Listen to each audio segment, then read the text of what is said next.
A freak car accident left her crippled, but in an instant, a supernatural hand lifts her. But what happened to you shouldn't happen to anyone.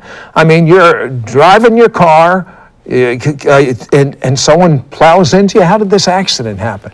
This happened in July of 1983. I was minding my own business, driving a Toyota Corolla through a very busy intersection in New York City, actually in Queens.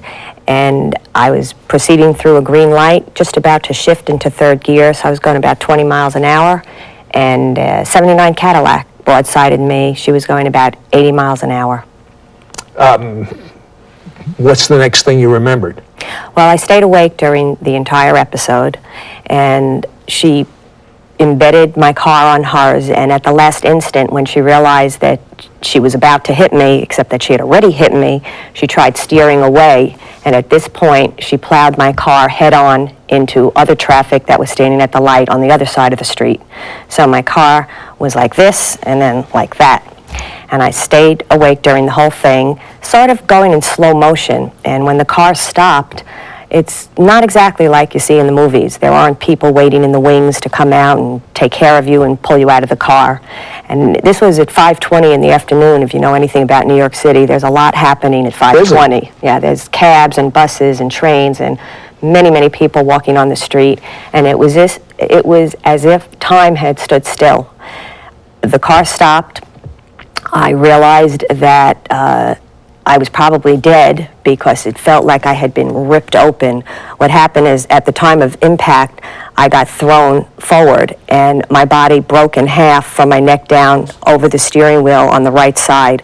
And I was a bodybuilder at the time, so I was very aware of my body, and it sounded to me as if, and felt as if I had been ripped open. And I looked down expecting to see blood literally gushing from the front of my body. And when I looked down, I was wearing this very pretty yellow dress, and there was not a drop of blood on the dress. So I immediately thought, well, they must clean you up before you go to the next place, wherever the next place. You thought you were dead? Well, I thought I was. And by all rights, I heard 2 bones in my neck, crack. I felt everything on the right side of my body go. My arm got caught because it was down at the shift. And as the car collapsed, my arm got caught between the steering wheel and the dashboard. And when I looked down, my arm was the same size as my leg. These 2 fingers were hanging off. This finger was hanging off. It was not pretty. So now, when you say you thought you were going to the next place, out of curiosity, any idea where? Well, I didn't think I was such a bad person, so I thought I was going to heaven. And then I felt heat. And I looked up, and there was fire. And so I thought, well, maybe I'm not going to where I thought I was going. And I realized, no, this is fire. I'm still in the car, and nobody's coming to help me get out. So it wasn't hell, it was hell on earth. This car was on fire. Yes. And, you want to get out. You figure, you see so much TV, the flames are traveling. It's a little car. It's even smaller now than when I had originally gotten into it. And it's going to hit the gas tank, and the whole thing's going to explode, and I'm going to die afterwards. And it just didn't seem right that I should live through the hard part and then get blown up. So I was on a mission to get out of the car. And being an athlete... Now, why were you on a mission? Why was it difficult to not just open the door and go out? Well, the left side of my car was now in the middle of my car with the Cadillac. Well, that would make it difficult. Right, so that was not even a possibility. So since I was already halfway to the right side, I figured the right side is the way I should go. So I went to move to the right, and of course with my clavicle split in half, it was kind of hard to maneuver, but I did get over there and couldn't get the door open. I did not realize that when the car had buckled, whatever parts of the car came in was keeping the doors from being opened on that side of the car. But I figured, no problem, I'll just jump over the back seat, I'll climb out another door. Broken clavicle and all. Well, I wasn't thinking that clearly, I just wanted to get out of the car. And of course, as soon as I went to turn to get over the seat, that was not going to happen. Now I realized I was trapped, and still cannot understand why nobody was coming towards me. And the car's on fire? Yeah, the whole front of the car is on fire. Well, adrenaline, that's a wonderful thing that happens in the body when you're under this kind of pressure. And all of a sudden, there was like a reverse waterfall. and I had energy. I felt like I could move a train. I actually remembered reading of stories of where cars had rolled backwards on the driveways and the mother came running out and lifted the car off her kids. I pushed the door and moved it about 4 inches, grabbed my body because it was just hanging, and I squeezed out, ran around to the other side, and I was married at the time to an attorney, and he was unconscious during the whole accident. Opened the door. I was able to pry the door open from the outside, and he, like I said, was unconscious, so I picked him up. He was also a bodybuilder, and I carried him away from the car, thinking any minute the car is going to blow up. I mean, in the natural, you should not have been able to do anything. No.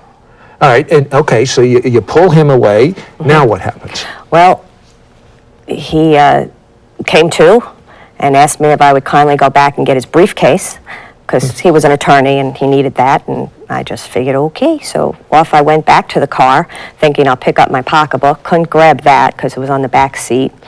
Got his little briefcase and decided everything is starting to collapse in my body. The adrenaline was ebbing away, and I needed to lie down. I just felt that I needed to lie down, and there was a lot of glass. Glass was everywhere on the street, and still aware that not one person had come to my rescue. Everything had stopped. People were watching, but nobody was coming towards me. So I only can imagine that I must have been moving at super speed, because in my mind it was taking forever.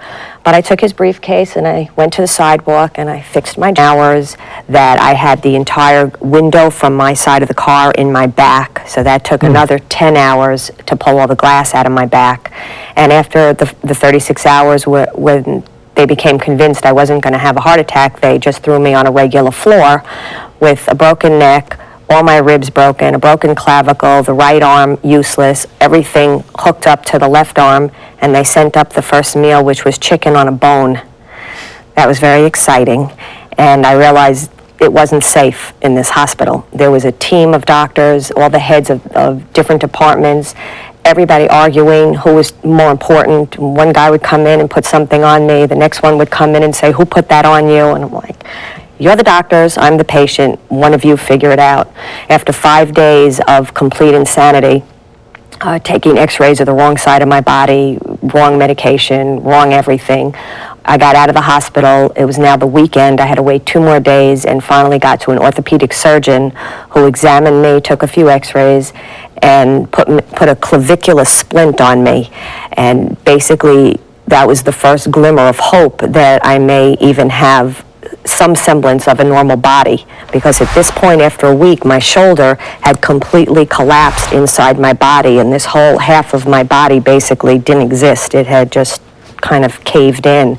And your body was very important to you. You were a bodybuilder. I was a bodybuilder, and I had spent the previous year building up to a competition which was supposed to take place 2 weeks after this accident, and I was supposed to do very well in this competition, and I just was so devastated that my body was disappearing right before my eyes, and there was nothing I could do. Besides the bodybuilding, I played tennis, I roller skated, I rode a bicycle, I was an athlete, and I was very, very angry that somebody had done this to me, and just didn't seem like I would ever, have a normal body again. What's all this paraphernalia here? Well, this is just some of the stuff that I had to endure during the recovery. When your neck is first broken, it's very swollen, so there's a thicker collar, and then as the swelling goes down, they get thinner, and then this was the last one, if I recall. I had a clavicular splint on for most of the first year, and then after that came off, I had a back brace which had steel bars all through it. There's 4 steel bars, and if you could see, I'm not really a huge person, and this thing would just dig in, and uncomfortable doesn't even come close to it. And I was horizontal for almost 2 years. Well, that sounds awful. Yes, you were an active person from what you tell me. Yes, this was depressing, just demoralizing. It was humiliating. I couldn't do anything by myself. I couldn't get out of the bed by myself. I couldn't shower myself. I could not do anything by myself. But I just have a pretty strong willpower, and I determined that one way or the other I was going to get out of this bed. And eventually, after about 2 years, I was able to get up And at that time, we discovered that I had lost all the cartilage in both knees. And I don't know if you've noticed, but it's kind of difficult to walk or do steps or do anything without cartilage. All right. I know the cane. I know what that's for. What is this? Well, when we discovered that I had no cartilage, the doctors decided they're going to put me in a wheelchair. Now, I had been in bed for 2 years. There was just no way I was getting in a wheelchair. So they fitted me for steel braces. You can now feel the weight of this baby. It's heavy. So what I had to do is I had to pop my kneecaps to the front of my foot, of my leg, so that I can slide these on. And they have nice hinges, so it helps you. Okay, so you have all this paraphernalia. By this point, you had gotten a divorce, and you decide, I know what I need. I need some sun and fun. I'm going to go to Florida. So she's laying out on the beach. She can't walk. No one knows this because she's just laying there. And a nice-looking guy says, let's go in the water.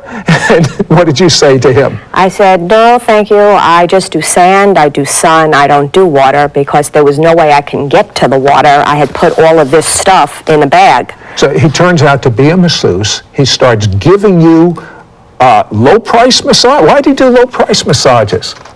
That's his ministry. Really? Yeah. But I understand you got more than that. He started, as he's massaging you, what is coming out of his mouth? Everything about Jesus, everything you wanted to know and especially didn't care about. He just did not stop. So what's wrong with that? Well, I'm Jewish, and I really didn't think that I was supposed to hear any of this, and it didn't have anything to do with my life. So why'd you keep going back to him? Well, he was a really good massage therapist, and I would go to sleep, figuring he'd just stop talking. And I would sleep, and I'd wake up, and he was still talking. So you're still pretty messed up. You go back to New York, and all of a sudden, something hits you in your house or apartment. What hit you? Well, what actually happened was I had just moved into an apartment and was bending down to pick up a box, and obviously when you're not in good shape to begin with, there's no real correct way to bend, and I picked up this box and I herniated a disc which imploded inwards, paralyzing my sciatic nerve. Just what you needed. Why not? I had the left side, so now I have the right side is a mess. The left side is basically left me as a stroke victim.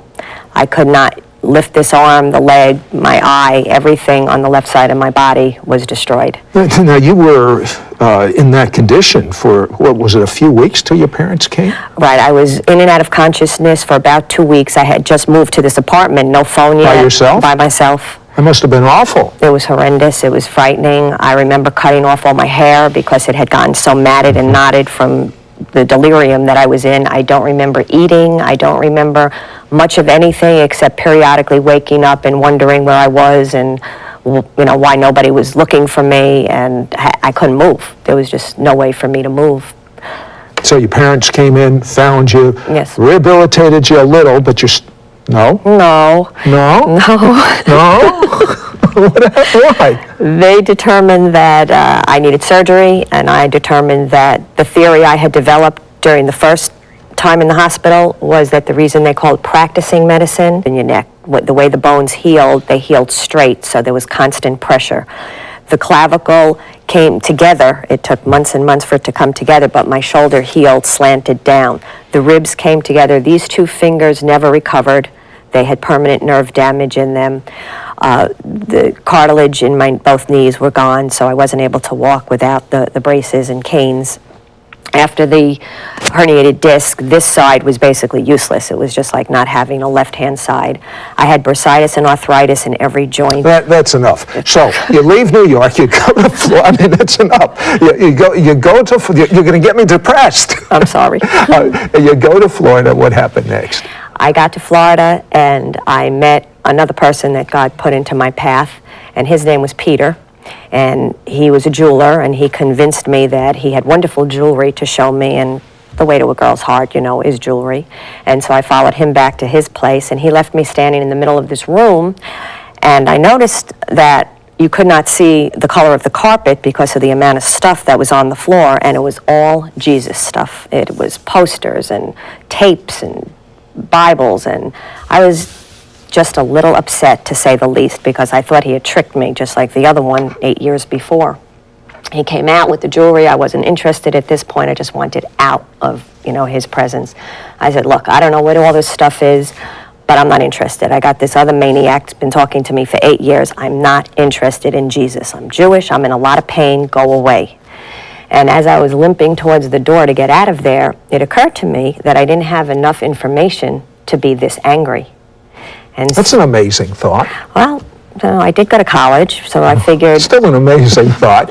So what did you do? I asked him for what he had read, and then my plan was I would read it and explain to him where he's gone astray, because I'm convinced that they're all crazy. And so he handed me a Bible, and it was a very basic Bible, no special writing, no concordance or any, special information. It was just Genesis to Revelation, 948 pages. I figured I'd read it like a novel and be back to him in a week. A week? A week. I read a lot of books while I was crippled. So, you're laying in bed for 2 years, you read a lot. And so 948 pages was like a week's worth of reading. Well, I was reading, and it was interesting, but it wasn't doing anything for my pain. And then one night, Peter invited me, after he told me he wasn't going to date me, now he invites me for a date. It was a trick to get me to this church. And I said, church? I'm Jewish. I don't even go to the temple. Why would I ever go to a church? And he said, it's a date. So I was desperate, so I went. And when we pulled up to this building, I saw hundreds of people literally being sucked into the side of the building. I was positive it was a cult. I thought there was some kind of tractor beam on the side of the building. If you got anywhere near the parking lot, they just get you in there. And I wasn't going to park in the parking lot, so we parked outside, and I limped in. And there was very young people there, huge amounts of people. Everybody had a lot of hair, very big hair in this church. And he sat me down next to a guy who had long blonde hair and was leaning over. And he had this denim jacket on. And on the back of the denim jacket was the biggest Jewish star. It had to be about this big. And in the points, the 6 points, there were pink sequined crosses. And then Jesus written in pink sequins right across the whole middle. That was it for me. I thought I was going to just lose my mind. I wanted out, and I couldn't get up. It was like my body became like lead. I could not get myself off the seat. So I just started crying. Was it your physical infirmities that were doing it? No, I don't know what exactly it was. Something supernatural. Something was sitting on me.